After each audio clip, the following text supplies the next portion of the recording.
విశ్వ రహస్యాలను గుట్టును విప్పే బైబిల్ అనే ఈ ధారావాహిక విశ్వ రహస్యాలను శోధించే ఎపిసోడ్స్కు మరి ముఖ్యంగా బైబిల్ మహాజ్ఞాన పర్వానికి ఆసక్తితో విచ్చేసిన దేవుని పిల్లలైన మీ అందరికీ క్రీస్తు నామములో శుభాభివందనాలు తెలియజేస్తూ ఆహ్వానాన్ని పలుకుతున్నాం. వెళదాం. ఈరోజు ఆధునిక మానవుడు ప్రకృతిని, దేవుడు వలన కలిగిన సమస్తాన్ని అనుభవిస్తూ చివరకు దేవుడు వద్దన్న దానిని చేయడానికి లేదా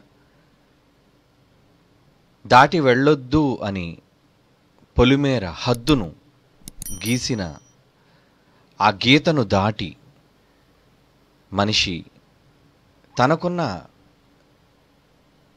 అత్యంత స్వల్పమైన విజ్ఞానం చేత విశ్వాంతరాళాల్లోనికి ప్రయాణం చేసి భూమిని కాకుండా వేరే ఇతర గ్రహాలను నివాసయోగ్యంగా మలుచుకోవడానికి ఈరోజు పరితపించిపోతున్నాడు. దీనికి కారణం దేవునిపైన నమ్మకం అతనికి లేకపోవటమే. శాస్త్రవేత్తలైన వారు ప్రకృతిని శోధించినప్పుడు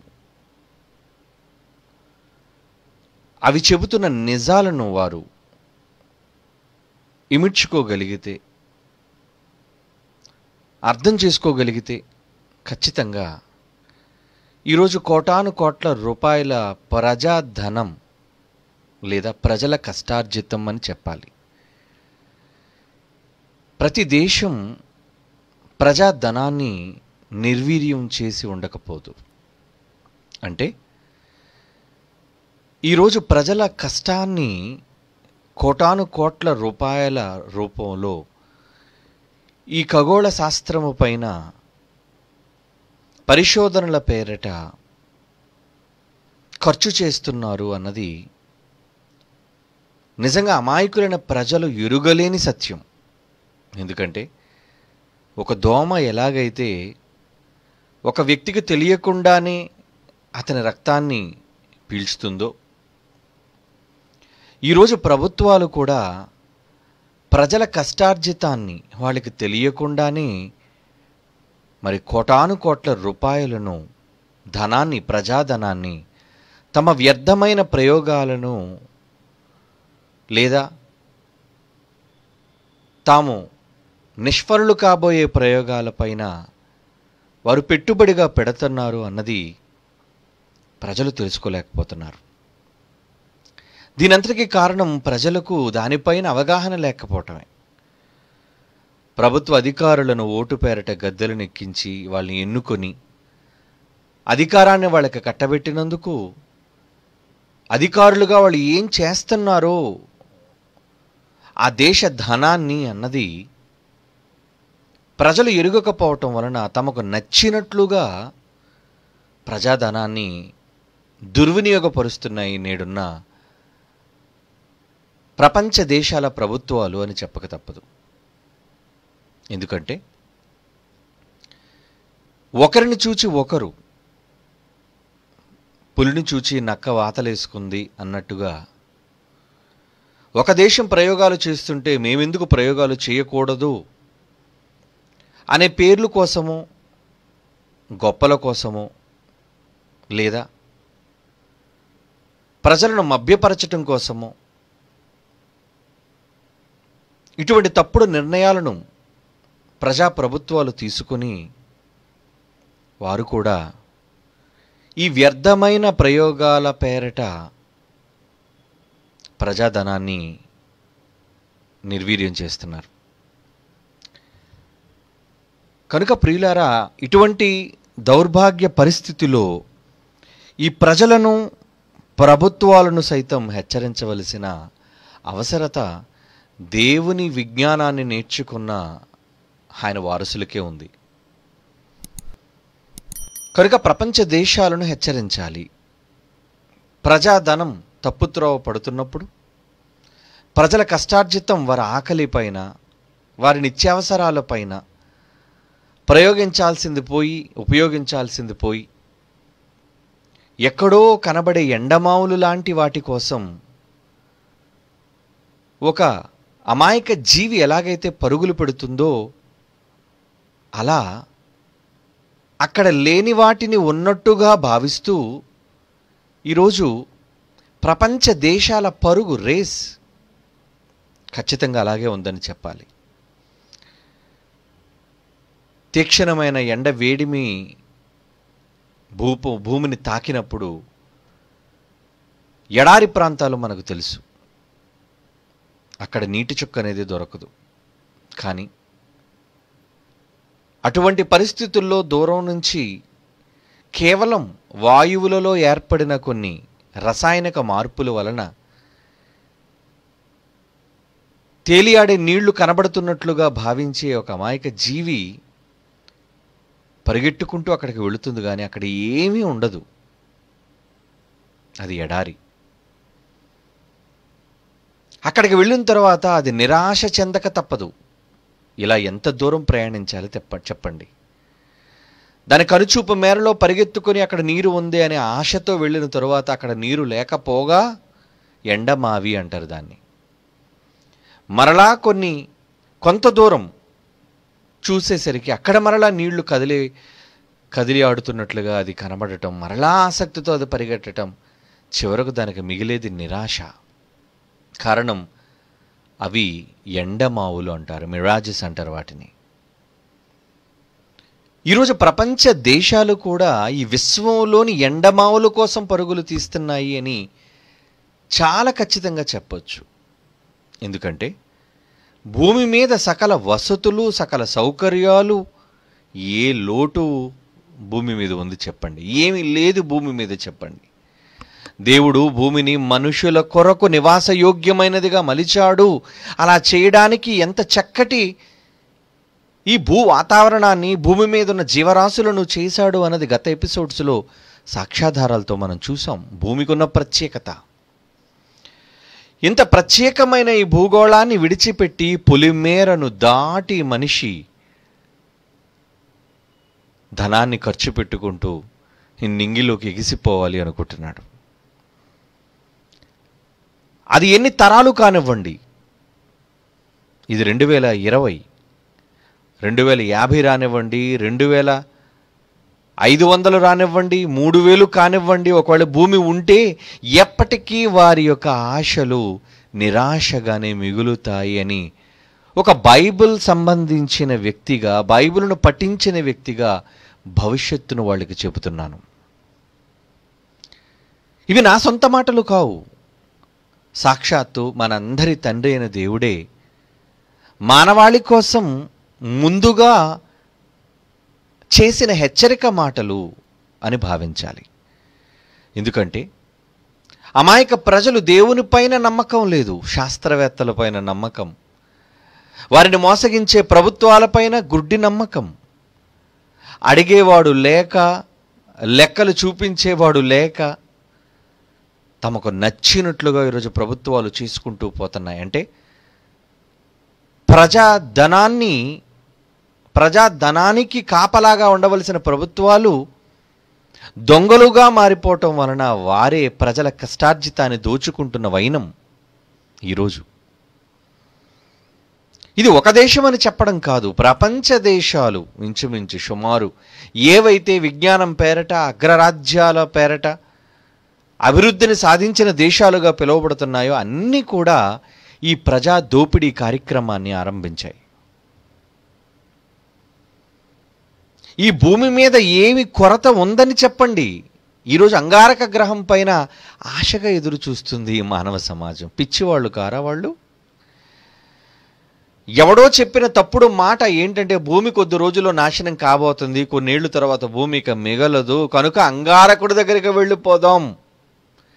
మనకు దగ్గరగా ఉన్న గ్రహం కొంచెం వాతావరణం ఏదో 100%లో 1% అనుకూలంగా ఉన్నట్టుగా ప్రస్తుతానికి కనబడుతుంది కదా అని ఒక తప్పుడు భావనలను ప్రజల మధ్య ఈ మీడియా ద్వారా, ప్రెస్ ద్వారా ప్రవేశపెట్టి ఎండమావులను చూపించి అక్కడికి ప్రయాణాన్ని కొనసాగించడానికి యావత్తు మానవ జాతిని సిద్ధం చేస్తున్నాయి ఈ దౌర్భాగ్య ప్రభుత్వాలు.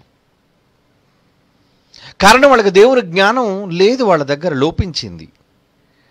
వాళ్ళ దగ్గర ప్రకటించే వాళ్ళు ఉన్నారు, కానీ వాళ్ళు వినరు. ఒకవేళ చదివినా బైబిలులోని మాటలు వాళ్ళకి అర్థం కావు. అవి ఒక మత సంబంధిత మాటలుగా వాటిని ప్రక్కకు పెట్టేశారు. అంటే బైబిల్ కంటా ఏదో శాస్త్ర విజ్ఞానమే గొప్పది అని భావిస్తున్న మూర్ఖతరం అగ్రరాజ్యాలలో ఉన్న జ్ఞానం. ఒక అమెరికా, ఒక ఆస్ట్రేలియా, ఒక కెనడా, ఒక ఇంగ్లాండ్, ఇలా ఏ దేశం చూడండి, ముఖ్యంగా ఇవన్నీ క్రైస్తవ దేశాలైన బైబిల్ పైన కనీస అవగాహన వీళ్ళకి లేకపోవటం ఎంత విచారకరమైన విషయం. వాళ్ళెవ్వరికీ బైబిల్ పైన నమ్మకాలు లేవు. కారణం, చిన్ననాటి నుంచి బైబిల్ పైన నమ్మకాన్ని ఉగ్గుపాలతో పోసిన తరం వాళ్ళకి లేదు. వాళ్ళ తండ్రుల తరం కావచ్చు, వాళ్ళ తాతల తరం కావచ్చు, వాళ్ళ ముత్తాతల తరం కూడా కావచ్చు, లేరు వాళ్ళలో ఎవరును. ఇప్పుడున్న తరం బొత్తిగా పనికిరాని దౌర్భాగ్య పరిస్థితికి దిగజారిపోతున్న తరం ఈరోజు విదేశాల్లో ఉంది. దేవుని పిల్లలారా, ఈరోజు ఒక భారతదేశం నుంచి మనం విషయాలు మాట్లాడుతుంటే అవి చాలా చిన్నగా వాళ్ళకి కనబడతాయి. ఆఫ్టర్ ఆల్ ఎవడో ఎక్కడో పనికిమాలిన వాడు, ఎన్నిక లేనివాడు, గుర్తింపు లేనివాడు బైబిల్ను పట్టుకొని, అది మత సంబంధమైన గ్రంథాన్ని పట్టుకొని ఇలాంటి మాటలు చెబుతున్నాడు. మీరు పెద్దగా పట్టించుకోవాల్సిన పని లేదు. తాటాక చొప్పుళ్ళ వలె వాళ్ళు మనలను చూస్తున్నారు ఈరోజు. కానీ ఈరోజు ప్రకృతిలో దేవుడు చేసిన ఒక చక్కటి ఏర్పాటు, మనుషుల కోసమైన ప్రణాళిక, ఇది అర్థమై ఉంటే వాళ్ళు ఈ తప్పుడు నిర్ణయాలు ఈరోజు తీసుకుని ఉండేవాళ్ళు కారు. ప్రపంచ క్రైస్తవ్యానికి నేను పీఠాధిపతిని చెప్పుకునే పోప్ ఉన్నాడు. అతనికి ఏం తెలుసు బైబిల్? ఏమండి, వయస్సులో పెద్దవాడేమో, బైబిల్ జ్ఞానంలో లేదు పెద్దరికం. అలా పెద్దరికమే ఉన్ననాడు, జ్ఞానమే ఉన్ననాడు బైబిల్తో గద్దించుండేవాడు. ఒక అమెరికా ప్రెసిడెంట్ ఏంటి నువ్వు చేస్తున్న పని ఏంటి? ఒక ఫ్రాన్స్ అధినేతను గద్దించుండేవాడు. ఒక ఇంగ్లాండ్ దేశం ఆ రాణిని గద్దించుండేవాడు, ఇది బైబిల్కు విరుద్ధమైన పని అని. కానీ వాళ్ళకి ఎంతసేపు పద్ధతులు, ఆచారాలు ఇవి మాత్రమే వాళ్ళకు కావాలి. కానీ ఏమండి, వాళ్ళ మత సంబంధిత సంఘాలు, సంస్థలు, వాటిపై వచ్చే ఆదాయాలు, వీటిని గురించి వాళ్ళు ఆలోచిస్తున్నారు. కానీ అసలు దేవుని యొక్క ఆలోచన ఏంటి, ప్రణాళిక ఏంటి అనేది వాళ్ళకి పట్టడం లేదు. అంటే యావత్తు ప్రపంచం గాడి మళ్ళీపోయిందర్రా. గాడి మళ్ళీ కొన్ని దశాబ్దాలు అయిపోయింది. శతాబ్దాలైనా సరే ఆశ్చర్యపోవాల్సిన అవసరం ఏమీ లేదు. కనుక ఈరోజు ఈ తరంలో మనము పుట్టి మరలా గాడికి ప్రపంచాన్ని ఎక్కించడానికి ప్రయత్నిస్తున్నాము అంటే ఎంత పెద్ద ప్రయత్నం మంది. అయినా మన ప్రయత్నాన్ని మనం కొనసాగిస్తూనే ఉన్నాం. ఎందుకంటే మనం దేవుని పక్షపాతులం గనుక, సత్యవాదులం గనుక, నిజాన్ని గ్రహించిన వారం గనుక, ప్రపంచానికి నిజాలను ఖచ్చితంగా చెప్పేవాళ్ళం గనుక. దేవుని పిల్లలారా, ఈరోజు ప్రపంచ దేశాలు భూమి మీద సకల వనరులు, వసతులు ఉన్నా గాలి లేని, నీరు లేని, ప్రాణవాయువు లేని, జీవరాశులు లేని ఒక నిర్జనమైన ప్రదేశం. మొదటిలో మనం చెప్పుకున్నట్లుగా అంగారకుని పైన దృష్టి సారిస్తున్నారండి, రెడ్ ప్లానెట్. దానిపైన ఇప్పటికే అనేక ప్రయోగాలు. ప్రపంచ దేశాలు అంగారకుని పైన ఏముంది అని ఒక 50 ఏళ్ల క్రితం నుంచి వాళ్ళు ప్రయోగాలు ప్రారంభించారండి. వాళ్ళు గమనిస్తూనే ఉన్నారండి అంగారక గ్రహాన్ని. ఎందుకంటే ప్రక్కనున్న గ్రహం కేవలం భూమి మీద నుంచి ఒకవేళ మనం బయలుదేరితే 8 నెలల ప్రయాణం మాత్రమే పట్టేది. 8 నిమిషాలు కాదండి, 8 నెలలు మాత్రమే. అంత ప్రక్కనున్న అంగారక గ్రహం దగ్గరకు వెళ్ళి అక్కడ నివాసాన్ని ఏర్పాటు చేసుకోవాలనుకుంటున్నారు. భయంకరమైన కార్బన్ డయాక్సైడ్తో నిండిపోయిన ఆ గ్రహం మానవ దేహంతో బయట నివసించడానికి ప్రతికూలమైన గ్రహం. అది విన్నారు మీరు. ఈ మానవ దేహం అక్కడ వెళ్ళి 2 సెకండ్ల కన్నా ఎక్కువ బ్రతకలేరు వాళ్ళు. ఈ మానవ దేహం 2 సెకండ్లు బయట ఉంటే ఖచ్చితంగా అక్కడ మరణం తథ్యం. కానీ అలాంటి భయంకరమైన దారుణమైన తుఫానులతో కూడిన జీవనం లేని ప్రాంతానికి వెళ్ళి ఏమండి అక్కడ సుఖమైన జీవితాన్ని సాగించడం కోసం ఇప్పటికే కొన్ని శాస్త్రవేత్తల కుటుంబాలు సిద్ధపడిపోతున్నాయి. ఎందుకంటే 2024 మరొక 2 సంవత్సరాల్లో మరొక 4 సంవత్సరాల్లో అక్కడ అడుగు పెట్టబోతున్నారు. ఇక్కడి నుంచి గాలి పట్టుకుపోవాలి, ఎక్కడి నుంచి నీరు పట్టుకుపోవాలి, లేదు అక్కడేదో మంచు ప్రాంతాలు ఉన్నా కనుక ఆ మంచును నీటిగా కరిగించుకుందాము అని. ఇక్కడ దేవుడు ఇంత చక్కటి సెలయేళ్ళు కావలసినంత నీరు పెట్టినప్పుడు అక్కడికి వెళ్ళి నువ్వు సాధించేదేముందయ్యా? ఆలోచించండి. అక్కడికి వెళ్ళి మంచు కరిగించుకోవలసిన నీళ్లతో నువ్వు దాహార్తిని తీసుకోవాల్సిన అవసరం ఏముంది? ఇక్కడ నీళ్లు దొరకటం లేదా నీకు? చివరకు మొక్కలను కూడా అక్కడికి తీసుకుని వెళ్ళి ఏమండి పెంచాలి అనుకుంటున్నారు గాజు సీసాలో. ఏంటా కర్మ? ఇక్కడ చక్కగా పొలాన్ని దున్ని దేవుడిచ్చే వర్షం ద్వారా నేలను తడిచి, అలా తడిసిన తరువాత మొలకలు వచ్చి ఆరోగ్యవంతమైన నీకు నచ్చిన రకరకాల వివిధములైన ఆహారాలు తినడానికి బదులు నువ్వు పట్టుకెళ్ళిన కొన్ని విత్తనాలను అక్కడ జల్లుకొని సీసాలలో పంటను పండించుకొని దానిని తినాలి అనుకోవటం అది జ్ఞానమా, పిచ్చితనమా? ఏమనాలి చెప్పండి? ఈ మానవ జాతికి బుద్ధి లేదు. మరి ముఖ్యంగా ఇతర గ్రహాలపైన జీవాన్ని కాంక్షించే వాళ్ళతో మాట్లాడుతున్నాను నేను. ఇది విజ్ఞానమా, అజ్ఞానమా? ఆలోచించండి. కనుక అక్కడికి వెళ్ళిపోవాలి అట. 8 నెలలు ప్రయాణం చేసి విశ్వంలో భయంకరమైన వేగంతో నువ్వు ప్రయాణం చేసి అక్కడ దిగిన తరువాత అక్కడ పరిస్థితులు ఎలా తారుమారు కాబోతున్నాయి. భూమి మీద ఉన్న మనమే ఇక్కడ వచ్చే భయంకరమైన తుఫానులు తట్టుకోలేక అల్లాడిపోతుందే మానవ జనాంగం కాదా? సునామీలు తట్టుకోలేకపోతున్నారు, భయంకరమైన పెను తుఫానులు తట్టుకోలేకపోతున్నారు, ట్విస్టర్స్ కానీ టోర్నాడోస్ కానీ భయంకరమైన గాలి దుమారాలను వీళ్ళు తట్టుకోలేకపోతున్నారు. ఇక శరీర సంబంధమైన అనేక పాండమిక్స్ వ్యాధులను తట్టుకోలేకపోతున్నారు. అన్ని వసతులున్న భూమి మీదే తట్టుకోలేని నీవు ఏ వసతులు లేని అంగారక గ్రహం పైన జీవించి ఎలా తట్టుకోగలవనుకుంటున్నావయ్యా? ఓ పిచ్చి మానవుడా, ఓ పిచ్చి శాస్త్రవేత్త, ఓ పిచ్చి అగ్రరాజ్యమా, ఎంత పిచ్చి పట్టిందర్రా మీకు? దేవుడు చెబుతున్న మాటలు వాళ్ళకి అర్థం కావటం లేదు. మానవ నివాస యోగ్యమైన భూగోళము దేవుడు మనిషిని సృష్టించి మనిషి కోసమే ఈ భూగోళాన్ని దాసోహం చేశాడే, అనుభవించండి నాయన అని. కానీ అది వద్దు వాళ్ళకి. నేలను విడిచి నింగిలో సాగు చేద్దాం అనుకుంటున్న నింగిలో సాగు చేయడానికి అక్కడ పదార్థం ఏదయ్యా? నీరేదయ్యా? ఏం చేసి నువ్వు సాధిద్దాం అనుకుంటున్నావు? అన్నిటికంటే ముఖ్యమైనది ప్రాణవాయువు కదా, ఆక్సిజన్. అది ఇక్కడి నుంచి నువ్వు భూమి నుంచే కదా మరలా తీసుకువెళ్ళాలి అక్కడికి.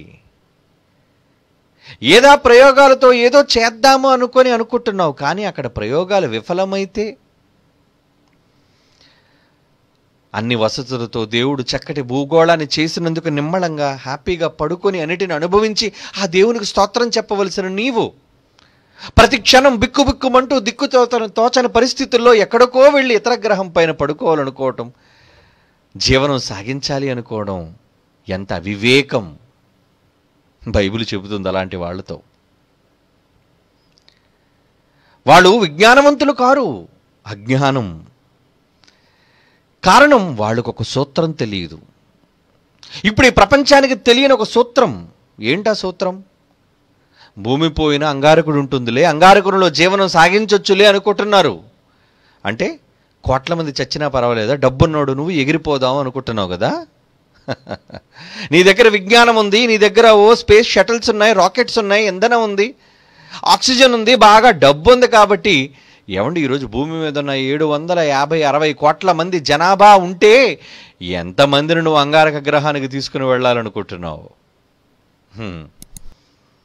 వాళ్ళందరికీ సరిపడే ఆహారాన్ని ఎక్కడి నుంచి నువ్వు సప్లై చేయాలి అనుకుంటున్నావు?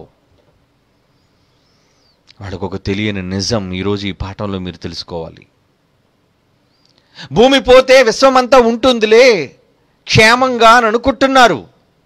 అందుకే అక్కడికి ప్రతి దేశము పరుగులు తీస్తుందండి. ఈ మధ్యన ఎడారి బ్రతుకులలో తినడానికి తిండి లేక ఒంటెలను చంపుకొని ఆ మాంసాన్ని తిని అక్కడ దొరికే చేపలను ఇసుకలోని ఏమండి వేడి చేసుకొని ఉడికించుకొని తిన్న సముద్రపు దొంగలను పిలువబడిన ఈరోజు యుఏఈ కూడా, యునైటెడ్ అరబ్ ఎమిరేట్స్ అంగారకుడి పైన కాలు దూవుతుందండి. ఈ మధ్యన ప్రయోగం కూడా చేసిందండి. బుద్ధిహీనులు, ఇసుక మీద ఇల్లులు కట్టుకున్న చవట సన్నాసులు వాళ్ళు. ఏరా మీకు కూడా కావాలరా? నిన్నగాక మొన్న కళ్ళు తెరిచారు మీరు. ప్రపంచంలో ప్రతి దేశాన్ని చూడడం, ప్రతి అగ్రరాజ్యాన్ని చూడడం, ఇలాంటి అగ్రరాజ్యంలో ఉన్న భవనాలు మా దేశంలో కూడా ఉండాలి. అన్నీ చూడండి, యునైటెడ్ అరబ్ ఎమిరేట్స్లో, యుఏఈలో ఉన్న బిల్డింగ్స్ అన్ని ప్రపంచ దేశాల్లో కాపీ. న్యూయార్క్లోనే ఎత్తైన పట్టణాలు, వాషింగ్టన్లోనే ఎత్తైన పట్టణాలు, ఇలా ప్రపంచ అగ్ర రాజ్యాల్లో ఏవైతే గొప్ప గొప్ప బిల్డింగ్స్ ఉన్నాయో అవన్నీ మా దేశంలో ఉండాలని విదేశీయుల్ని ఎరువు తెచ్చుకొని అక్కడ ఈరోజు డెవలప్ చేసుకొని ఇసుక మీద ఇల్లులు కట్టుకున్న ఈ సన్నాసులు, ఈ పిచ్చి వాళ్ళందరూ కూడా ఏమండి చివరికి భారతదేశంతో పాటు ప్రపంచ దేశాల్లోని పేద దేశాల నుంచి అనేక మందిని బానిసలుగా అక్కడ రప్పించుకొని వాళ్ళ చేత భయంకరమైన ఎండలో వేడిమిలో కూలి పని చేయించుకుని దాసులుగా వాళ్ళకి ఎంగిలి పడేస్తూ ఎంగిలి కోట్ల రూపాయలు ఆర్జిస్తున్నారు దౌర్భాగ్యులు. వాళ్ళ కింద ఏముంది? దేవుడు చమురు పెట్టాడండి, చమురు. ఆ చమురుతో ప్రపంచ దేశాలను పరిపాలిస్తూ మేమే ప్రపంచాన్ని తిప్పుతున్నాం. ప్రపంచంలో ఏదైనా ముందు మా దేశంలో ఉండాలని ప్రపంచంలో ప్రతి ఫస్ట్ క్వాలిటీ ప్రోడక్ట్ ముందు యుఏఈకే వెళుతుందండి. అక్కడే దొరుకుతాయండి అన్నిని.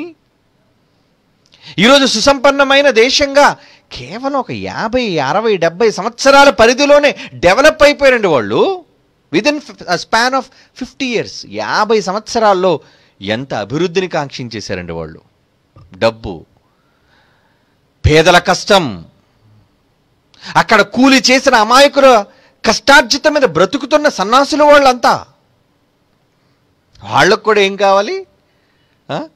అక్కడ ఇసుక ఉందని చెప్పి సముద్రాన్ని కూడా కప్పి సముద్రం మీద కూడా వాళ్ళు ఏం చేశారో తెలుసా అండి?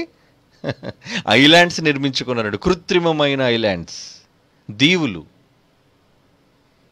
కృత్రిమమైన దీవులు నిర్మించుకున్నారు వాళ్ళు.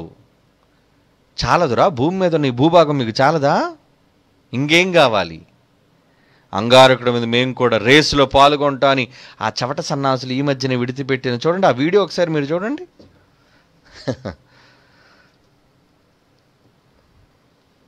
బ్లాస్ట్ ఆఫ్ యుఏఈ అండి, జపాన్ నుంచి లాంచ్ చేశారండి వీళ్ళు. Blast of UAE.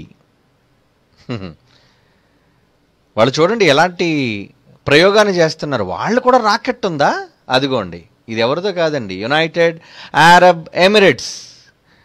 మన భాషలో చెప్పాలంటే ఇసుక దొంగలు, ఇసుక మీద ఇల్లు కట్టుకున్న బుద్ధిహీనులు, జపాన్తో సన్నిహిత దేశం. అక్కడి నుంచి ప్రయోగిస్తున్నారండి రాకెట్ని. సౌండ్ పెట్టినానా? క్రూజింగ్ టైం 7 months, 7 నెలల ప్రయాణం, 493.5 మిలియన్ కిలోమీటర్లు. అరైవల్ 2021కి వెళ్తుందంటే నెక్స్ట్ ఇయర్. ఇప్పుడే ప్రయోగం చేసేశారు. ఏరండి ఈ మధ్యన అమెరికా వాడు మళ్ళా కొత్తది ఇప్పటికి ఆపర్చునిటీ అని చాలా పంపించేశారండి అంగారకుడి మీద. ఇప్పటికే చాలా రోవర్స్ పంపించారు. అయినా మరలా ఈ మధ్యనండి జస్ట్ కొద్ది రోజుల క్రితమే పర్సివరెన్స్ అనే రోవర్ మిషన్ని లాంచ్ చేశారండి.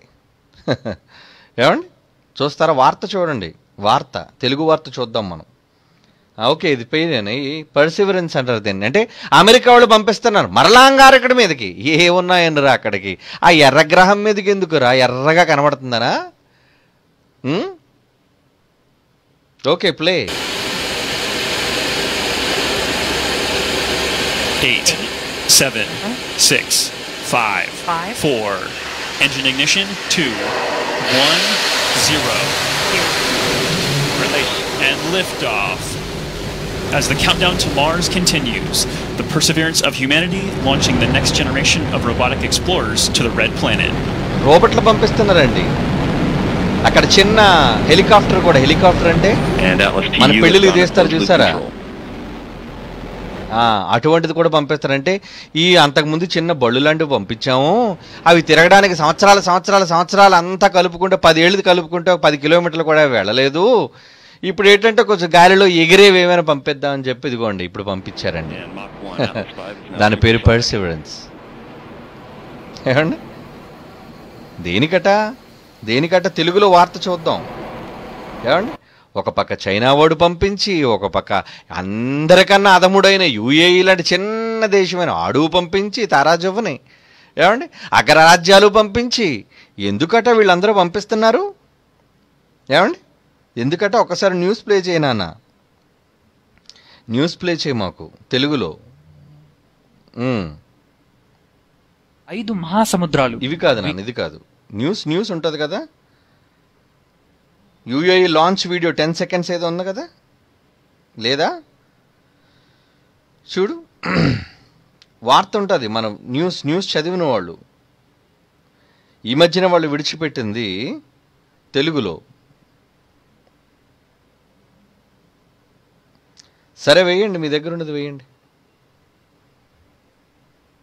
అక్కడికి వెళ్ళి ఏమండి ఇదే ప్లే చేయండి. మరో కీలక ప్రయోగాన్ని చేపట్టింది. నాసా మరో కీలక ప్రయోగాన్ని చేపట్టింది. మార్స్ మిషన్ లో భాగంగా తన 9వ రోవర్ ను రెడ్ ప్లానెట్ పైకి పంపుతోంది. ఇది నిన్న ఉదయం 7:50 ఆకాశంలోకి పయనమైంది. ఇప్పటికే 8 మార్స్లను ల్యాండ్ చేసిన నాసాకు ఇది 9వది. ఈ కొద్ది కాలంలోనే మార్స్ ప్రయోగాల్లో ఇది 3వది. గత నెలలో UAE Al Amal orbiter, China Tianwen-1 combo రోవర్లను అంతరిక్షంలోకి పంపాయి. ఇతర అంతరిక్ష నౌకల మాదిరిగానే నాసా పంపుతున్న పెర్సివరెన్స్ రోవర్ 7 నెలల పాటు 480 మిలియన్ కిలోమీటర్ల కంటే ఎక్కువగా దూరం ప్రయాణించి రెడ్ ప్లానెట్ కు చేరుకుంటుంది. నాసా యొక్క మార్స్ 2020 మిషన్ యొక్క పెర్సివరెన్స్ రోవర్ 1 టన్ను కంటే ఎక్కువగా బరువు కలిగి ఉంది. 7 శాస్త్రీయ పెలోడ్లు, రోబోటిక్ ఆర్మ్, చాతుర్యం మార్స్ హెలికాప్టర్ ఉన్నాయి. ఈ రోవర్ వాతావరణ కేంద్రంతో పాటు 23 కెమెరాలను కలిగి ఉంది. ఈ కెమెరాలు రెడ్ ప్లానెట్ లో ధ్వనిని రికార్డ్ చేయడానికి వీలుగా మైక్రోఫోన్లు కూడా కలిగి ఉన్నాయి. అంగారక గ్రహంపై ఒక కెమెరా జూమ్ ఫంక్షన్ తో పనిచేస్తుంది. మార్స్ పైన ఉన్న కొన్ని కెమెరా సిస్టమ్ ల్యాండింగ్ తర్వాత పట్టుదలతో పెరుగుతుంది. దీనికి నాసా మాస్ట్కేమ్ జెడ్ అనే పేరు పెట్టారు. ఇది 360 డిగ్రీస్తో వీడియోను రికార్డ్ చేస్తుంది. ఈ రోవర్ తో మొట్టమొదటిసారిగా అంగారక ఉపరితలంపై ఆక్సిజన్ తయారు చేసేందుకు ప్రయత్నిస్తున్నామని ప్రకటించారు నాసా ప్రాజెక్ట్ డిప్యూటీ మేనేజర్ మాట్ వాలెస్.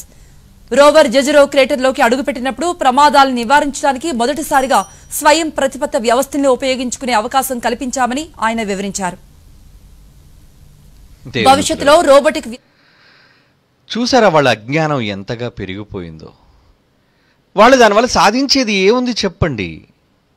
వాళ్ళు దానివల్ల సాధించేది ఏముంది? అందుకే తెలుగులో కొంత ఇన్ఫర్మేషన్ మీకు చూపించాను ఇప్పుడు.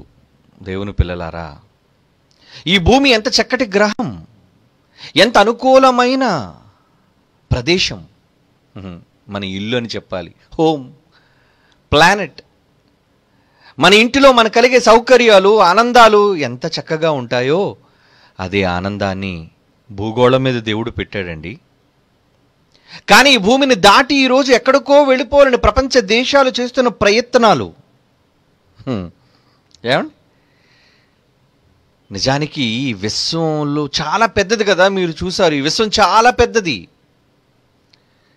ఇంత పెద్ద విశ్వంలో ఈ భూమి చాలా చిన్నది, సూక్ష్మమైనది. కానీ గత ఎపిసోడ్లో నేను చెప్పినట్లుగా ఉత్తర భాగాన్ని దేవుడు భూమిని ఎందుకు పెట్టాడో తెలుసా?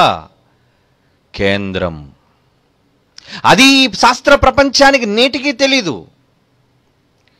యావత్తు ఈ విశ్వాన్ని కంట్రోల్ చేసేది గవర్నమెంట్, ప్రభుత్వం. భూమి మీద ఉందని ఈ శాస్త్రవేత్తలు తెలుసా? ఒరే, గవర్నమెంట్ ఇక్కడ ఉంటే ఇక్కడ విడిచి పక్కనున్న గ్రహానికి పోతున్నారట. రే సన్నాసుల్లారా, మీది విజ్ఞానం కాదురా, పిచ్చి. మీరు అనుకుంటున్నారు ఈ భూమి ఏవైనా అయిపోతే పక్కనున్న అంగారకుడి మీద జీవితాన్ని హ్యాపీగా గడపొచ్చు అనుకుంటున్నారు. అరే, హ్యాపీ అంటే భూమి మీదే ఉందిరా. భూమిని దాటితే నో హ్యాపీరా, అంత వర్రీస్, అన్ని సమస్యలే.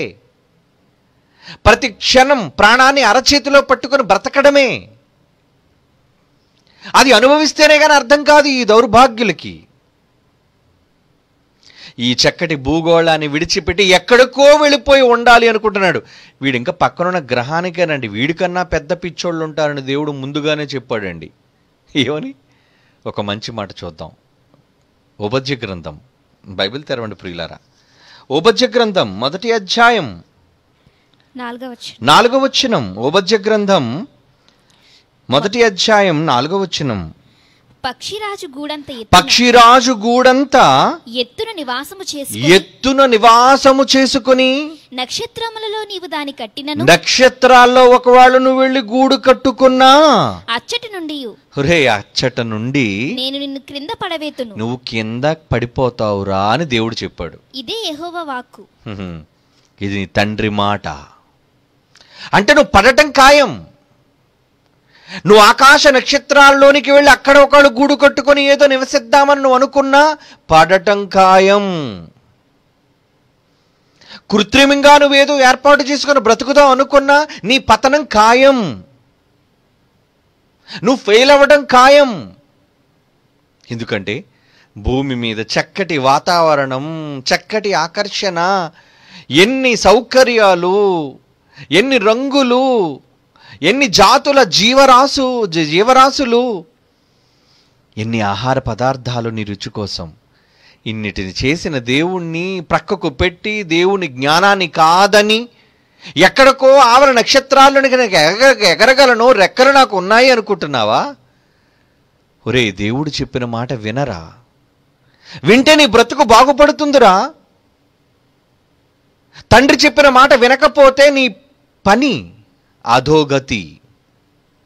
చిన్నప్పుడు నాండిటైల్లో నేను ఒక కథ చదువుకున్నానండి. ఒక తండ్రి కుమారులు ఇద్దరూ కూడా చాలా ఎత్తైన టవర్లో వాళ్ళు బంధింపబడి ఉంటారు.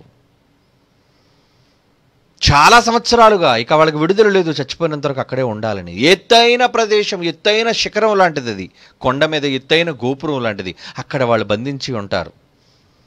అలాంటి సమయంలో తండ్రి తన కుమారుడితో, నాన్న మనం ఎలాగైనా బయటపడాలరా ఇక్కడి నుంచి. సరే నాన్న, ఏం చేద్దాం చెప్పండి.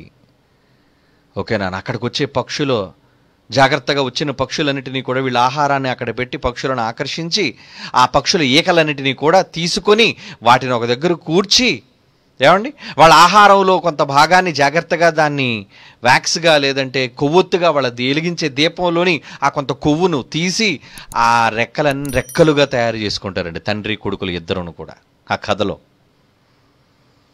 మొత్తానికి కొద్ది కాలం తర్వాత, కొన్ని నెలల తర్వాత ఇద్దరికీ 2 రెక్కలు, తండ్రికి 2 రెక్కలు, కుమారుడికి 2 రెక్కలు తయారు చేసుకొని ఆ ఎత్తైన కోట, ఆ గోడ దగ్గర నుంచి ఇక మనం ఎగిరిపోవడమే నాయనా అని తప్పించుకునే ప్రయత్నంలో తండ్రి చెబుతాడు, ఎత్తుకు ఎగరకూడదు నాయన, ఎత్తుకు ఎగరకూడదు. మనం ఎత్తుకు ఎగిరితే చాలా ప్రమాదం. కనుక ఈ రెక్కలను కేవలం కిందకు మాత్రమే మనం క్షేమంగా చేరుకోవడానికి ఉపయోగించాలి అని కుమారుడికి సర్ది చెబుతాడు. కానీ కుమారుడు వినకుండా ఏ రోజైతే వాళ్ళు దాని నుంచి బయటపడుతున్నారో, ఎప్పుడైతే ఎగరడం నేర్చుకున్నాడో, అబ్బో నాకు రెక్కలు చాలా బాగున్నాయి, భలే ఉంది, ఎగురుతున్నాను నాన్న అని చెప్పి నవ్వుతూ ఎగిసిపోతున్నప్పుడు తండ్రి అంటాడు, వద్దు కొడుకా, వద్దు, పైకి వెళ్ళొద్దురా, కిందకొచ్చే నాతో పాటు.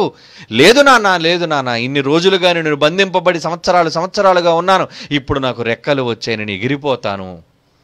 తండ్రి చెప్పిన మాట వినక తండ్రి గీపెడుతున్నా, అరిచుతున్నా సరే తండ్రి మాట పెడచెవిని పెట్టిన కొడుకు ఎగిరిపోతూ పైకి ఎగురుతున్నాడు. అలా ఎగురుతున్నప్పుడు ఎండ వేడిమికి ఆ రెక్కల మధ్యనున్న ఆ వ్యాక్స్ కొవ్వంతా కూడా వేడికి కరిగిపోయి ఆ మధ్యత్రోవలోనే వాడు రెక్కలు ఊడిపోతాయండి, కింద పడి చేస్తాడు వాడు. ఇది ఎందుకు నేను చెప్పానో తెలుసా? ఒక అనుభవంతో కూడిన తండ్రి తన కుమారుడికి చెప్పే జాగ్రత్త. తండ్రి క్షేమంగా చేరుకున్నాడు. అనుభవంతో కొడుకు చెప్పినా వినలేదు, వాడు చచ్చాడు. ఈరోజు పరలోకపు తండ్రి స్థానంలో ఉంటే ఆ రెక్కలు విరిగి చచ్చిన మూర్ఖుడులాగా ఈరోజు ప్రపంచ విజ్ఞానవంతులైన శాస్త్రవేత్తల్లా ఉన్నారండి. ప్రపంచ అగ్రరాజ్యాలు ఉన్నాయండి. దేవుడు చెబుతున్నాడు, వద్దురా, పైకి వెళ్ళకురా, పొలిమేరని గీశాను నాయన, ఈ లోపలే భద్రంగా ఉండు, ఏమి లేదు చెప్పు, నీకు అన్నీ పెట్టాను కదరా, అనుభవించు అన్నాడు. కానీ ఎక్కడికో ఎగిసిపోవాలి అనుకుంటున్నాడు మనిషి. నాకు జ్ఞానం వచ్చేసింది నాన్న, టెక్నాలజీ వచ్చేసింది నాన్న, డబ్బు వచ్చేసింది నాన్న. ఊరే, నువ్వు ఎన్ని సంపాదించినా నేను చెప్పే మాట వినాలిరా నువ్వు. అనుభవంతో చెబుతున్నాను. అదే అంటున్నాడు. మళ్ళా చదవండి ఆ మాట. ఓబద్య 1:4. పక్షిరాజు గూడంతా ఎత్తున నివాసము చేసి నక్షత్రములలో నువ్వు గూడును కట్టుకున్నా, నివాసాన్ని ఏర్పాటు చేసుకున్నా, అచ్చట నుండి నిన్ను క్రింద పడవేతును. కింద పడతావురా, చస్తావు, విఫలమవుతావు, ఫెయిల్యూర్. నిజానికి అక్కడికి వెళ్ళిపోయి ఏమి సాధిద్దాం అనుకుంటున్నావు? అక్కడ ఏమి లేదురా, నిర్జన ప్రదేశం. ఏమండి, అంగారకుడు మీదకి వెళ్ళిన తర్వాత ఒకసారి అంగారకుడు 4K వీడియో మీకు చూపిస్తాను చూడండి. ఏమీ లేదర్రా. భూమి మీద ఎలాగైతే ఎడారి ప్రాంతాలు కనబడతాయో అలాగే ఉందర్రా. తాగునీరు లేదు, భయంకరమైన పెను తుఫానులు. మనలాగా గంట 2 గంటలు ఒక రోజులో పోయే తుఫానులు కాదండి. తుఫానులు వచ్చాయంటే నెలలు తరబడి ఉంటాయి. ఎక్కడ దాక్కుంటావురా నువ్వు? నీ నివాసాన్ని ఎక్కడ ఏర్పాటు చేసుకుంటావురా? అంత భయంకరమైన ప్రదేశంలో ఎందుకురా నువ్వు బ్రతుకు సాగించాలి అనుకుంటున్నావు? ఇన్ని వారాలు, ఇన్ని నెలలు ప్రయాణం చేసి అంత దూరాన్ని ఎందుకురా అందుకోవాలి అనుకుంటున్నావు? భూమి మీద నీకేం అందటం లేదు చెప్పు. ఇటు తిరిగితే అన్ని, అటు తిరిగితే అన్ని, 4 దిక్కుల్లో ఏ దిక్కుకు వెళ్ళినా అన్ని సౌకర్యాలు నీకు పెట్టాడే. ఎందుకు నువ్వు దూరంగా ఉన్న దానికోసం అరులు చేస్తున్నావు? ఏమండి, చూడండి ఒకసారి చూడండి ఆ వీడియోలో. గత సంవత్సరాలుగా అక్కడికి వెళ్ళి వీళ్ళు ఏం చూసారు, అక్కడ ఏముంది, నీకు ఉపయోగపడేవి ఏమున్నాయని నువ్వు అనుకుంటున్నావు? అక్కడ ఏమీ లేవు కదా. స్పీడ్లో చూపించినాను అదంతా కూడా, FFలో.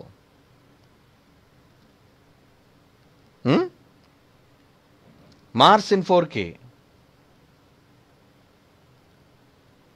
The images in this video are all real, captured by NASA's Mars rovers, directly from the surface of the planet. This is the first time Martian footage has been rendered in stunning 4K resolution. So sit back, relax, and enjoy this journey across the surface. ఎడారిలా కనబట్లేదండి, రాళ్ళు. అంతా ఎడారి ప్రాంతం అండి. కథలల్లారే, అక్కడ జీవులు ఉన్నాయి, అంగారక జీవులు, ఏలియన్స్. ఉన్నాయి అక్కడ? అదిగోండి, వీళ్ళు పంపించిన బండి మెల్లిగా, చిన్నపిల్లలు నడుపుకునే బండి ఉంటుంది చూసారా, అదిగోండి ఆ ఇసుక ఎడారిలో కేవలం దాని గుర్తులు మాత్రమే ఉన్నాయండి. అది వచ్చిన గుర్తులు అవన్నీ. ఈ ఎడారి ప్రాంతం ఏం బ్రతుకుదాం అనుకుంటున్నావయ్యా? భూమి మీద చూడు ఎంత పచ్చని ప్రదేశాలు, ఎంత చక్కటి సెలయేళ్ళు. ఈ ఎర్ర దెబ్బలు అంటావు కదా, ఈ ఎర్ర దెబ్బల్లో ఏముంది నీకు? నువ్వు ప్రత్యక్షంగా పోను చూసావు కదా, నీకున్న విజ్ఞానం చేత చూసావు కదా అక్కడ ఏముందని. ఏమీ లేదు కదరా. ఏదో నీ బండి వెళ్ళింది, ఆ బండి అలాగ అక్కడ తిరుగుతూ, ఒంటరిగా తిరుగుతూ ఫోటోలు వీడియోలు తీసి పంపించింది నీకు. ఎన్నో ఎడారి ప్రాంతాలున్నాయి, ఎన్నో లోయ ప్రాంతాలున్నాయి, ఎన్నో కొండ ప్రాంతాలు, ఎత్తైన శిఖర ప్రాంతాలున్నాయి. అక్కడ బ్రతకడానికి అనుకూలమైన ప్రదేశం లేదే. ఎందుకు అక్కడికి వెళ్ళాలనుకుంటున్నావయ్యా? ఏముందని వెళ్ళాలనుకుంటున్నావయ్యా? అక్కడ ఏమైనా పచ్చటి మొక్క, చిన్న పురుగు, ఒక సూక్ష్మ జీవి కనీసం ఏమీ లేవే.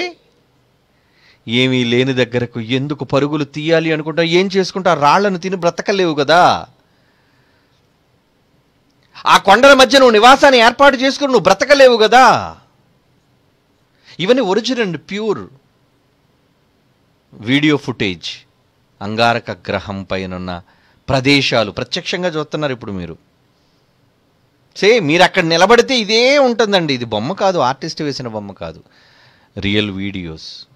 రాళ్ళు, ఆ ప్రదేశాలంతా ఎర్రటి మట్టితో నిండి ఉన్న తుప్పు పట్టిపోయిన ప్రాంతం. అదే ఎర్రగా ఎందుకు వచ్చిందో తెలుసా? పైనున్న ఆ రసాయనిక మార్పులు వలన ఆ ఎరుపుదనం అనేది సంతరించుకుంది. కారణం ఇనుప ఖనిజానికి సంబంధించి ఎలాగైతే తుప్పు పడుతుందో అదే ప్రక్రియ అక్కడ జరుగుతుంది. కనుకనే ఆ ప్లానెట్ అంతా ఎర్రటి ప్లానెట్, రెడ్ ప్లానెట్. ఇదేనరా? అది ఏమి లేదు అక్కడ, ఏమీ లేవక్కడ. కనీసం ఒక చెరువు ఉన్నా పోనీ అక్కడికి వెళ్ళి ఆ చెరువు నీళ్లు తాగైనా బ్రతుకుండేవాడు కదా. అదిగో ఎంత దూరాన్ని చూస్తున్నా సరే భూమి మీద ఎడారి ప్రాంతంలాగే కనబడుతుంది, కానీ ఏమీ అనుకూలమైన పరిస్థితులు నీకు లేవు కదా దేవుని పిల్లలారా. ఈరోజు ఈ శాస్త్ర ప్రపంచానికి ఎరుగని నిజం బైబిల్ చెబుతుంది, అది మీరు తెలుసుకోవాలి. ఏంటో చూడండి, బైబిల్ చదువుదాం, బైబిల్లోనికి వెళదాం. యోబు గ్రంథం చూడండి ప్రియులారా, యోబు గ్రంథం 38వ అధ్యాయం 33. యోబు గ్రంథం 38వ అధ్యాయం 33వ వచనం చూడండి. ఇప్పుడు ఆకాశ మండలపు కట్టడలు నీవు ఎరుగుదువా, దానికి భూమి మీద గల ప్రభుత్వమును నీవు స్థాపించగలవా అంటున్నాడు. చూడండి, ఆకాశ మండలానికి ప్రభుత్వం ఎక్కడుందట? ఆకాశ మండలానికి ప్రభుత్వం ఎక్కడుందట? బైబిల్ చెప్పిందండి. గవర్నమెంట్, కంట్రోలింగ్ గవర్నమెంట్ కూలిపోయిందంటే మొత్తం పడిపోయినట్టే, అధికారం కూలిపోయినట్టే. ఇప్పుడు అధికారం ఎక్కడుందో బైబిల్ చెబుతుంది చూడండి. యోబు గ్రంథం 38:33 అండి. ఆకాశ మండలపు కట్టడలు, వీటికి భూమికి ఆకాశ మండలానికి మధ్యనున్న అవినాభావ సంబంధం నీకు తెలుసా? కట్టడలు, రూల్స్ అండ్ రెగ్యులేషన్స్ నీకు తెలుసా? దానికి భూమి మీద గల ప్రభుత్వము, భూమి మీద గల ప్రభుత్వం అంటే భూమి మీద ప్రభుత్వం ఉందా? గవర్నింగ్ బాడీ అంతా కూడా భూమి మీదే ఉంది. ఎగ్జిక్యూటివ్ క్యాపిటల్, కంట్రోలింగ్ క్యాపిటల్, కేంద్ర ప్రభుత్వం భూమి మీద ఉందండి. అంటే ఒకవేళ విశ్వంలో భూమి ఒకవేళ నాశనం అయిపోతే విశ్వమే నాశనం అయిపోతుందా రా? ఇదే బైబిల్ చెప్పిన భవిష్యత్తు. మొత్తం విశ్వం అంతా నాశనానికి వెళ్ళిపోతుంది. భూమి పోతే అంగారకుడు ఉంటారు అనుకుంటున్నారు కదా మీరు? ఒరే పిచ్చి శాస్త్రవేత్తలారా, ఒరే అగ్రరాజ్యపు దౌర్భాగ్యులారా, ఒరే విజ్ఞానులను చెప్పుకుని అజ్ఞానపు మూర్ఖ సన్నాసులారా, బైబిల్ చెబుతున్న దేవుని మాటలు వినండిరా. ఏంటో తెలుసా? భూమి పోతే విశ్వంలో అణువు కూడా మిగలదు. This is Bible. బైబిల్ చెప్పింది భవిష్యత్ ఏమని? ప్రభుత్వం ఉందరా ఇక్కడ. ఆమోసు గ్రంథం 9వ అధ్యాయం 6వ వచనం చూడండి. ఆమోసు గ్రంథం 9వ అధ్యాయం 6వ వచనం. ఆకాశ మండలమునకు భూమి యందు పునాది అంటున్నాడు. చూడండి, ఆకాశ మండలానికి పునాది ఎక్కడుందట? భూమికుంది పునాది. అంటే భూమి పునాది పోతే ఆకాశం పడిపోద్దా? అంతే కదా, సింపుల్ లాజిక్ రా. రే ఎర్రిబాగుళ్ళోళ్ళారా, బైబిల్లో రాయబడిన యథార్థ సంఘటన మీకు తెలుసు కదా. ఏంటది? ఆకాశ మండలమునకు సంసోను గుడివాడైపోయాడు. మొత్తం సర్దారులందరినీ ఒకే పేటను చంపడానికి ఆ గుడి ఆనుకుని ఉన్న 2 స్తంభాలు, పిల్లర్స్ అన్నారు దాన్ని, పిల్లర్స్, దాన్ని తోసేశాడండి సంసోను. మొత్తం గుడి అంతా కూలిపోయింది. దాగోను దేవత గుడి అంతా కూలిపోయి చచ్చారు దౌర్భాగ్యులందరూ కూడా. పిల్లర్స్ రా, పిల్లర్స్ మీద ఆనుకుని ఉందరా. ఏమండి, ఏ అపార్ట్మెంట్కి వెళ్ళి కిందనున్నవి చూసారా? కిందనున్నవి అవన్నీ కూడా కూలగొట్టాను, చూద్దాం ఏమవుతుందిరా. Burj Khalifa అనుకోరా, పోనుందా Burj Khalifa. ఆ బుర్జ్ ఖలీఫా కిందకి వెళ్ళి కిందకున్న కాలమ్స్ ఉంటాయి కింద, పిల్లర్స్, వాటిని బ్లాస్ట్ చేయండి రా, చూద్దాం ఏమవుతుంది. కుప్ప కూలిపోద్ది, ఎంత పెద్ద భవనం అయినా.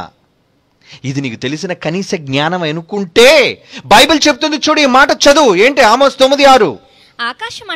ఆకాశ మండలమునకు టోటలీ స్ట్రక్చర్, ఈ బంతంతా ఎందుకు ఇలా ఉందో తెలుసా? దానికి టోటల్ కంట్రోల్. నీ కంటికి కనిపించని మ్యాగ్నెటిక్ ఫీల్డ్స్ పునాదులుగా ఎక్కడ పెట్టాడు తెలుసా? ఆకాశ మండలమునకు భూమి మీద గల పునాదులు వేయువాడు. భూమి మీద పునాదులు. అంగారకుడు కాదు పునాదులు, బృహస్పతి కాదు పునాదులు. ఏమండి, ఇతర నక్షత్ర మండలాలు కావు, కేవలం భూమి. ఉత్తర దిశనున్న భూమి, శూన్యములో వేలాడదీసిన భూమి. అది గాని పగిలిపోతే టోటల్ విశ్వం అంతా కూడా డిస్మాంటల్, పగిలిపోద్దండి, లేచిపోద్దండి మొత్తం అంతా. అది తెలియదు సన్నాసులకి. అమెరికాడికి తెలుసా? ఇంగ్లాండ్ వాడికి తెలుసా? పనికి మళ్ళీ రష్యా వాడికి తెలుసా? ఎవడికండి తెలుసు? బైబిల్ రా, బైబిల్. భూమిని కాదని ఎక్కడికో వెళ్ళి హ్యాపీగా బతికిపోదాం అనుకుంటున్నావు. రే పిచ్చోడా, ఒరే ఎంత పిచ్చోడు రా నువ్వు. బైబిల్ వినరా? బైబిల్ చెప్పిన మాట వినరా? కోట్ల రూపాయల నిష్ప్రయోజనం అవ్వదురా. పేదవాళ్ళకి అంత అన్నం పెట్టరా. బట్టలు లేని వాళ్ళు చాలామంది ఉన్నారా. ఆకలితో అనేక మంది చచ్చిపోతున్నారా. రోగాలతో వైద్యం చేయించుకొని డబ్బులు లేక చాలామంది ఉన్నారా. పంచరా డబ్బు అంతా వాళ్ళకి. కంటికి కనిపించే మనిషిని నువ్వు ప్రేమించకుండా ఎందుకురా గాలిలోకి ప్రయాణాలన్నీ? ఒరే పిచ్చోడా, అగ్రరాజ్యం అంటావా? నా దగ్గర శాస్త్రవేత్తలు ఉన్నారంటావా? మూర్ఖుడురా నువ్వు. ఏమండి? హెబ్రీ పత్రిక 12:26 చెప్పాడు దేవుడు భవిష్యత్తుని. హెబ్రీ పత్రిక 12:26. హెబ్రీ పత్రిక 12:26. నేను ఇంకొకసారి భూమిని మాత్రమే కాకుండా ఆకాశమును కూడా కంపింపచేతును. అంటే ఏం చేస్తాడు ఆయన? భూమినే కాదురా, భూమితో పాటు ఏం చేస్తానో తెలుసా? నీ పైన టొపారం, టెంట్ మై వర్డ్. దేవుడు మాట రా. నీలాంటి పోకిరివాడి సన్నాసి మాట కాదది. నీలాంటి జులాయి మాట కాదది. ఆయన మాట ఇచ్చారంటే తప్పడు మాట. అంటే భూమి లేచిపోయిందంటే విశ్వం అంతా కూడా కొలాప్స్, పడిపోద్దరా. నీ గ్రహాలు ఏమైపోతాయి? నీ నక్షత్ర మండలాలు ఏమైపోతాయి? నువ్వు కట్టుకున్న స్పేస్ షటిల్స్ ఏమైపోతాయి? స్పేస్ స్టేషన్లు ఏమైపోతాయి? మొత్తం కరిగిపోతాయి. దేవుడు అంటున్నాడు చూడండి, మంచి మాట. భవిష్యత్తును గూర్చి చెబుతున్నాడు. చూస్తారా ఒక్కసారి బైబిల్లో? చదువుదామండి ఒక్కసారి ఆ మాట. యెషయా గ్రంథం 34వ అధ్యాయం 4వ వచనం. యెషయా గ్రంథం 34వ అధ్యాయం 4వ వచనం. ఆకాశ సైన్యమంతయు క్షీణించును. సైన్యం, కోటాను కోట్ల నక్షత్ర మండలాలు చూశారు కదా, అవన్నీ క్షీణించును. కాగితపు వలె, చుట్టవలే ఆకాశ వైశాల్యములు చుట్టబడును. చుట్టేస్తాను రా చాప చుడతా. నువ్వు చచ్చిన తర్వాత ఎలాగైతే చేపలో చుట్టి పాడెత్తుతారో, రే మనిషి, నువ్వున్నావే భూమి కిందన చాలా చిన్నదిరా, దానిపైన ఆకాశం చాలా పెద్దదిరా, దాన్ని నేను చుట్టేస్తానంటున్నాడు. చుట్టేస్తాను, ఫోల్డ్. చుడితే మరి నీ భూమి ఏమైపోద్ది? అందులో గ్రహాలు, పక్కనున్న గ్రహంగా వెళ్ళావు అంతే నువ్వు. ఎంత విజ్ఞానం అండి బైబిల్ చెప్పింది. భవిష్యత్తు సంభవించబోయేది దేవుడు ముందుగా చెబుతున్నాడు కనుక ఎందుకురా ఈ ప్రయోగాలన్నీ? అంతే కదండి. చదవండి మరలా మాట. ఆకాశ సైన్యమంతయు క్షీణించును. కాగితపు చుట్టవలే ఆకాశ వైశాల్యములు చుట్టబడును. ద్రాక్షావళి నుండి ఆకులు వాడి రాలునట్టు, అంజూరపు చెట్టు నుండి వాడినది రాలునట్లు వాటి సైన్యమంతయు రాలిపోవును. రాలిపోతాయిరా, అవన్నీ పోతాయిరా. ఆకాశ వైశాల్యమే చుట్టబడిపోతున్నప్పుడు, నక్షత్రాల మండలాలే రాలిపోతున్నప్పుడు నువ్వెంత? నువ్వు అనుకున్న గ్రహం ఎంత? అసలు ఇప్పటి వరకు విశ్వం అంతా క్షేమంగా ఉందంటే దానికి కారణం, కేర్ ఆఫ్ అడ్రస్, భూమి, ఎర్త్. ఎందుకు? మనం ఉన్నాం, ఆయన వారసులో ఉన్నాం మనం. అందుకే భూమి చెక్కు చెదరకుండా ఉంది. భూమికి ఏమైనా ఆపద సంభవించిందో విశ్వాలు రగిలిపోతాయి అంటున్నాడు. రగిలిపోతాయి. చూస్తారా? మంచి మాట చూద్దాం. పేతురు రాస్తున్నా 2వ పత్రిక 3వ అధ్యాయం 10వ వచనం. 2 పేతురు పత్రిక 3వ అధ్యాయం 10వ వచనం. ఆ దినమున ఆకాశములు మహాధ్వనితో ఆకాశములు రా, ఆకాశములు. ఆకాశం కిందే ఉన్నావురా నువ్వు, ఏ గ్రహంలో ఉన్నా, నువ్వు ఎంత దూరం వెళ్ళినా. ఆకాశములు మహాధ్వనితో గతించిపోవును. పంచభూతములు మిక్కుటమైన వేండ్రముతో లయమైపోవును. భూమియు దాని మీద కృత్యములు కాలిపోవును. కాలిపోతాయి. ఇవన్నీ ఇట్లు లయమైపోతాయి. ఆకాశములు నిప్పంటుకుంటాదిరా, రగులుకుంటాయిరా. లయమైపోవునట్టు పంచభూతములు మహావేండ్రముతో కరిగిపోతాయిరా. కొవ్వొత్తు కరిగిపోయినట్టు నీ రెక్కలు కరిగిపోయినట్టు చస్తావురా. నువ్వేమైపోతావు అందులో? నిజంగా దేవుడు చెబుతున్న మాట ఏమండి ఆలోచించాలా? ఆలోచిస్తుందా ఈ మానవ ప్రపంచం? ఆలోచించాలి. ఆలోచిస్తే అనవసరంగా ప్రజా ధనాన్ని నిష్ప్రయోజన నిర్వీర్యం చెయ్యరు. ఎండమావుల కోసం పరిగెడు తీస్తున్న పిచ్చివాళ్లలాగా ఈరోజు ప్రజా ధనాన్ని కొల్లగొట్టి పనికి రాని ప్రయోగాల పేరట గ్రహాంతరవాసుల కోసం అన్వేషిస్తూ అనవసరంగా తప్పుడు క్రియలు చేస్తున్నాయి ఈరోజు ప్రపంచ అగ్రరాజ్యాలు. ఇండియా కూడా అదే తప్పుడు పనులు ఈ మధ్యన కాలు దూవుతుంది. ఎందుకు? భారతదేశంలో ఎంతమంది పేదవాళ్ళు లేరు? ఎన్ని రాష్ట్రాలు ఆకలితో అలమటించిపోతున్నాయి? వాటి కోసం ఆలోచించు. ముందు బ్రతికున్న నీ పొరుగువాడిని సాటి మనిషి కోసం ఆలోచించు. అంతరిక్షం కోసం కాదు, అంగారకుడి కోసం కాదు, ఇతర గ్రహాల కోసం కాదు. అది అక్కడికి వెళ్ళి నువ్వు సాధించేదేమీ లేదు. భారతీయులకు నువ్వు తెచ్చిపెట్టి ఒరిగేది ఏమీ లేదు. పేదవాడు ఆకలి తీరదయ్యా. ఎందరు భారతదేశంలో కోట్ల మంది అండి పేదరికపు దిగువన మగ్గిపోతున్నారండి.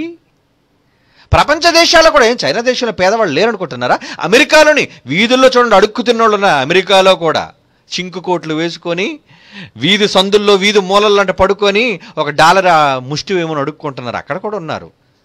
వాళ్ళ కోసం ఆలోచించండి రా. విజ్ఞానం పేరట అనవసరంగా ఆకాశంలో గాళ్ళెగరడం కాదు. అది ప్రజా డబ్బుతో, ప్రజల కష్టార్జితం కాదు అది. ప్రతి దానిపైన పన్నులు పేరట రుద్ది ఈరోజు వసూలు చేసి కోట్ల రూపాయలు ప్రజా ధనాన్ని కొల్లగొట్టి ఈరోజు ఖాతాలో వేసుకుంటున్నారు కదా మీరందరూ. వద్దు. దేవుడు చెబుతున్నాడు, బైబిల్ ప్రకారంగా హెచ్చరిక చేస్తున్నాడు. రగిలిపోతాయిరా అవన్నీ, చుట్టుకుపోతాయిరా అవన్నీ, వద్దు. ఎందుకో తెలుసా? దేవుడు అంటున్నా ఒక మాట. ఎందుకు చేస్తున్నాడు దేవుడు? ఏమండి ఎందుకు చేస్తున్నాడండి దేవుడు? కీర్తనల గ్రంథం చదవండి ఈ మాట. కీర్తనల గ్రంథం 28వ కీర్తన 5వ వచనం. కీర్తనల గ్రంథం 28వ కీర్తన 5వ వచనం ఏమంటున్నాడు చూడండి అక్కడ. యెహోవా కార్యములను వారు లక్ష్యపెట్టరు. ఆయన చేసిన హస్తకృత్యములు, ఆయన పనులను వారు ఆలోచించరు. కనుక ఆయన వారిని వృద్ధిపరచకుండా నిర్మూలం. ఎందుకు వచ్చింది కోపం ఆయనకి? ఈ ఆకాశాలు ఎందుకు మండించాలనుకుంటున్నాడు? ఈ భూమిని ఎందుకు నాశనం చేయాలి అనుకుంటున్నాడు? అగ్నితో కాల్చేయాలని ఎందుకు అనుకున్నాడు చెప్పండి? నువ్వు ఎక్కడికి వెళ్ళి బతికేస్తావని కాదురా. ఎక్కడికి వెళ్ళి నా బ్రతికి బట్ట కట్టలేవు. భూమి ఉన్నంత వరకే నువ్వు ఊపిరి ఎక్కడైనా ఉంటుంది. అంగారకుడైనా అంతరిక్షమైనా. భూమికి ఏదైనా సంభవించిందో, భూమికి ఏమైనా పెను ప్రమాదం సంభవించిందో, టోటల్ యూనివర్స్ అంతా కొలాప్స్, డ్యామేజ్, నాశనం. ఎవ్వడు బ్రతికి బట్ట కట్టలేడు. 68వ కీర్తన 8వ వచనం. 68వ కీర్తనలోని 8వ మాట చూడండి ప్రియులారా. భూమి వణికెను దేవుని సన్నిధిని అంతరిక్షము దిగజారిపోయింది. భూమి వణికితే అంతరిక్షం ఎందుకు దిగజారిపోవాలి? ఈ రెండిటికి మధ్యన అవినాభావ సంబంధం రా. అమావాస్య నాడు గాని పున్నమి నాడు గాని ఎందుకు సముద్రం పోటెక్కుతుందో నీకు తెలుసా? లింక్. రెండిటికి మధ్యన లింక్. చంద్రుడి పైన మన భూమి మీద ఋతువులు కలగడానికి కారణం చంద్రుడు తెలుసా? దూరంలోనే ఉంది, కొన్ని లక్షల కిలోమీటర్ల దూరంలో ఉంది. కానీ రెండిటికి మధ్య అవినాభావ సంబంధం నీ కంటికి కనిపించదు. అది ఎంత వాస్తవమో ఆకాశానికి భూమికి కూడా అదే అవినాభావ సంబంధాన్ని దేవుడు పెట్టాడు. నువ్వు భూమిని ఏమైనా చేస్తావో, భూమికి ఏమైనా జరిగిందో ఆకాశాలు రగిలిపోతాయిరా, మొత్తం చుట్టుకుపోతాయిరా. విశ్వ వినాశనం తప్పదు. నీ జ్ఞానం పనికి రాదు. నీ విజ్ఞానం నిన్ను బతికించదు. భూమే కాలిపోతున్నప్పుడు, ఆకాశాలే కాలిపోతున్నప్పుడు నువ్వెక్కడుంటావురా? నీ ఆర్తనాదాలు, ఎవడార్తనాదాలు విని నువ్వు బాగా కాపాడుతావు, వాళ్ళని క్షేమంగా ఉంచగలవు నువ్వు. సృష్టికర్తే దానిని నిర్మూలం చేయాలి అనుకుంటున్నాడు. కారణం బుద్ధిహీనులు, అవిధేయులు. దేవుడు ఎందుకండి ప్రకృతిని నాశనం చేయాలనుకుంటున్నాడు? దేనికోసం అండి నాశనం చేయాలనుకున్నాడు? మనిషి బట్టే కదా, మనిషి అవిధేయతను బట్టే కదా. ఇప్పటికీ ఉన్న భూగోళాన్ని ఏమండి మానవ నివాసయోగ్యమైన భూగోళాన్ని పాడు చేస్తున్నాడు, విషపూరితంగా చేస్తున్నాడు. నీరు కల్తీ, గాలి కల్తీ, నేల కల్తీ, అన్ని కల్తీ, విషం విషం విషం విషం.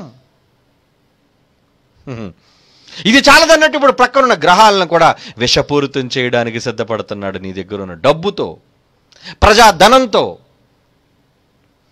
ఈ విశ్వ రహస్యాల గుట్టును విప్పేది బైబిల్ మాత్రమే.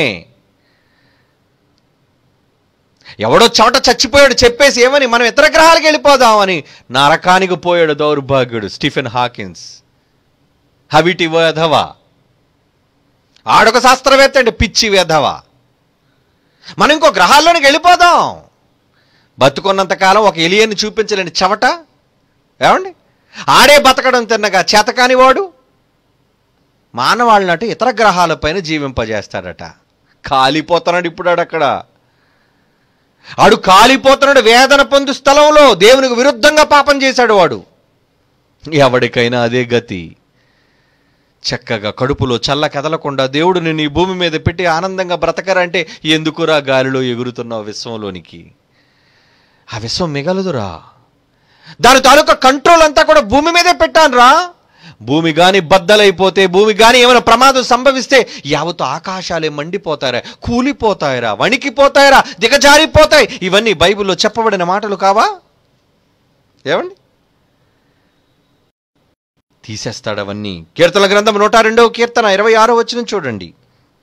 కీర్తనల గ్రంథం 102వ కీర్తన 26వ వచనం. అవి నశించును కానీ నీవు నిలిచియుందువు, అవన్నీ వస్త్రము వలె పాతగిలును.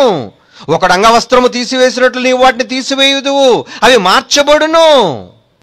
అవన్నీ పోతాయిరా, కానీ ఇంకా భవిష్యత్తు ఉంది. ఏం జరగబోతుందో అది నీకు తెలీదు. శాస్త్రవేత్తగా నీకు అర్థం కాదు, అగ్రరాజ్యంగా నీకు చెప్పినది అర్థం కాదు, అర్థం చేసుకోలేవు నువ్వు.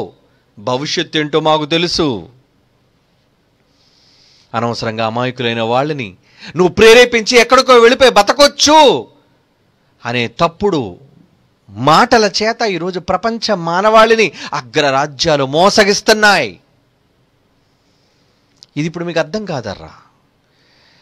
భూమి మీద ఊపిరి ఆగిపోద్దే, నోట్ చేసుకోండి. భూమి మీద మీ ఆఖరి శ్వాస, తుది శ్వాస విడిచిపెడతారే, కన్ను మూతబడుతుందే, అప్పుడు తెరవబడుతుంది అసలు నిజం. ఎవరికైనా ప్రపంచంలో ఎనీబడి ఈ మాట వినాలిరా మీరందరూ కూడా. ఈ మాట మీకు తెలుస్తుందిరా చచ్చాక. మరలా జ్ఞాపకం చేస్తాను నేను కూడా. మీరు చచ్చాక, నేను చచ్చిన తర్వాత మనిద్దరం ఎదురెదురుగానే ఉంటారా బిడ్డ. రే, ఆ రోజు మా నాన్న చెప్పాడురా జైశాలి. వినలేదురా మీరు, వినలేదు. ఒక్కొక్కడు కొవ్వెక్కారా. కొవ్వెక్కి ఇక్కడ మీ కొలెస్ట్రాల్ దిగుతుందిరా నరకంలో. నా తండ్రి చెప్పాడు, వినలేదు. ఆయన గర్భాన నేను పుట్టి చెబుతున్నాను, అయినా మీరు వినలేదు కదరా. వినరు. ఎదురు బదురు మాట్లాడే సందర్భం ఉందలేండి. అప్పుడు వాడికి బుద్ధి వస్తే ఉపయోగం ఏముంది చెప్పండి. ఎంత అగ్రరాజ్యంలోని శాస్త్రవేత్త అయినా, జ్ఞానవంతుడైనా, అధికారైనా చచ్చిన తర్వాత పాతాళానికి వచ్చి వేదన పడుతున్నప్పుడు ఏమడుగుతాడు? బాబు అయ్యా అంతా ఎందుకయ్యా, నేను మండిపోతున్నానయ్యా, ఒక చుక్క నీరుంటే ఇప్పించండి. వీళ్ళ అన్నయ్య ఆ ధనవంతుడు వాడిలాగా ప్రాధాయపడుతుంటాడు. ఇంక ఈ విషయాలన్నీ ఎప్పుడూ అర్థమవుతాయి కన్ను మూసిన మరుక్షణం.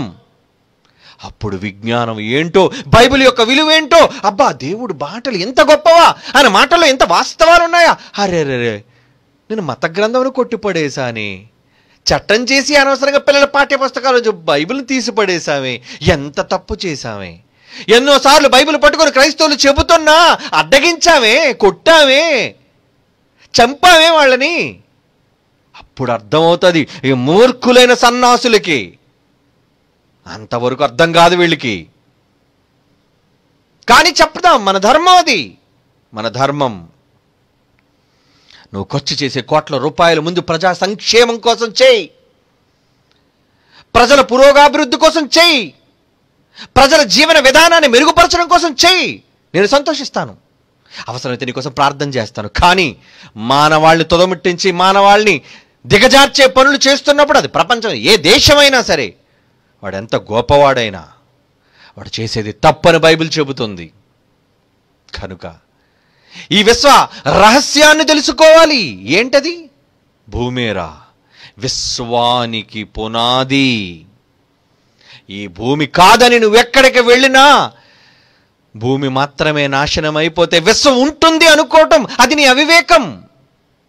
విశ్వంలో ఏ అణువు మిగలదో. భూమి పగిలిపోతే, భూమి నాశనం అయిపోతే, అది శాస్త్రవేత్తలకు తెలియదు, నాసా వాళ్ళకి తెలియదు, యూరోపియన్ స్పేస్ ఏజెన్సీ వాళ్ళకి తెలీదు. ఏమండి, సముద్రపు దొంగలైన యుఏ వాళ్ళకి ఏం తెలుసండి? ప్రతివాడు శాస్త్రవేత్తే. ప్రతివాడు రాకెట్లాగా తారాజోవాలు తయారు చేసుకుని నింగిలోకి ఎగిసి భలే భలే అని చప్పట్లు కొట్టకుండా, ఏమండి, పిల్లకాయలు వాళ్ళందరూ కూడా దేవుడు అలాగే చూస్తాడు వాళ్ళు, మేము అలాగే చూస్తాం వాళ్ళని. రే పిల్లకాయలు రా, రాకెట్ వెళ్ళిపోయింది, భలే భలే భలే భలే రాకెట్ జువ్వరా లోన మందుకుంటున్నంతవరకు పైకి వెళ్ళింది, తర్వాత కింద కాలి పడిపోద్దురా. అరే చిట్టి, ఎప్పటికైనా ఈ ప్రజాప్రయోగాలు అంతేరా, అంతే. తెలుసుకోండి, బైబిల్ చెబుతుంది. బైబిల్ చెబితే మత గ్రంథం అంటావా? దమ్ముంటే రారా, బైబిల్ తప్పును నిరూపించరా. చెబుతున్నాం కదా, సవాలు చేసి పిలుస్తున్నాంగా. మా బైబిల్ను గొప్ప చెప్పుకోవడం కాదురా. బైబిల్ ఎంత గొప్పదో ప్రజల మధ్య రంకె వేసి పిలుస్తున్నాం. రా, మా టర్మ్స్ అండ్ కండిషన్స్కి నిలబడు. బైబిల్లో ఒక్క తప్పు చూపించు, ఒక్కదాని పైన. అది నువ్వు తప్పని నిరూపించగలిగితే బైబిల్ని విడిచిపెట్టేస్తాం. లేదు, తప్పని నిరూపించలేకపోతే బైబిల్ సాష్టాంగ ప్రమాణం బైబిల్కి చేసి నువ్వు బతుకున్నంత కాలం బైబిల్ నామస్మరణ చెయ్యాలి నువ్వు. అది కండిషన్. ఏదో గొప్ప గొప్ప కండిషన్లు పెట్టేస్తాం అనుకోకు. బైబిల్ ఓపెన్ యూనివర్సిటీ పెట్టే టర్మ్స్ అండ్ కండిషన్స్గా ప్రపంచంలో ఎవడు నిలబడినా సరే ఇదేరా ఎవర్ గ్రీన్ సవాల్. భవిష్యత్తు చెప్పమంటారా? ఎవడు ప్రపంచంలో బైబిల్ను తప్పని నిరూపించలేడు. కుక్కలు వాగడం వచ్చంతే. ఎవడు పడితే వాడు ఛానలు, వాడు ముందు ఒక కెమెరా, వాడికి ఒక 4 ఎంగిలి మాటలు. నీలాంటి పోకిరి వేదాలు నీ ఎంగిలి మాటలు నమ్ముతారా? విజ్ఞుడైన వాడు, విజ్ఞానవంతుడు, తెలివైన వాడు నీలాంటి చెవటల మాటలు వినరు. దమ్ముంటే నిరూపించి చూపించు బైబిల్ని. బైబిల్ తప్పుడు గ్రంథమని నిరూపించి చూపించు. అది నీ చేత కాదు. నీ బాబుల తరం, నీ తాతల తరమే కాలేదు, నీ తరమే అవుతుందిరా. నువ్వు చిన్న బొడ్డోడివి.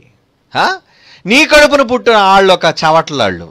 నువ్వే పెద్ద సన్నాసి వెర్రి వెంగళప్పవైతే నీకెలాడోళ్ళు పడతారు, డబల్ వెర్రోళ్ళు పుడతారు నీకు. అండ్ మా తర్వాత మా తరం తొక్కేస్తుంది, ఏం డౌట్ లేదు అందులో. ఎందరో బైబిల్ ఓపెన్ సిటీలో పిల్లలు ఉన్నారు, మహావిజ్ఞానవంతులు. అందుకే వాళ్ళకి రంగరించి పోస్తున్నావు. ఈ విషయాలని తెలుసుకోవాలి వాళ్ళు. ఈ విశ్వ రహస్యాలను తెలుసుకోవాలి, బైబిల్ రహస్యాలను తెలుసుకోవాలి. మనిషి మట్టి జ్ఞానాన్ని కొండ పగలగొట్టినట్టు పగలగొట్టాలి. కొడతారు వాళ్ళు. ఇప్పటికే పగలగొడుతున్నాం. ఎదురు నిలబడి ధైర్యంగా సాహసంతో ఎదుర్కొని తప్పని నిరూపించే మగాడు లేడు. టిల్ నౌ అజేయులం, మేము అజేయులం, అజయ్ చక్రవర్తులం. లేదు, మా గుర్రాన్ని కట్టి ఒకవేళ అంత యుద్ధానికి దిగుతానంటాం. రండిరా, ఎవడని ఎనీబడి ప్రపంచంలో రండిరా. నా బైబిల్ ఎంత గొప్పదో నీ నోటుతో ఒప్పించి తపస్సు చేయించేస్తాను నీతో. ఖబర్దార్. దేవుని పిల్లలారా, విశ్వ రహస్యాలు గుట్టును విప్పే the one and only book in the entire universe, in the entire creation, that is only the Bible. ఓకేనా?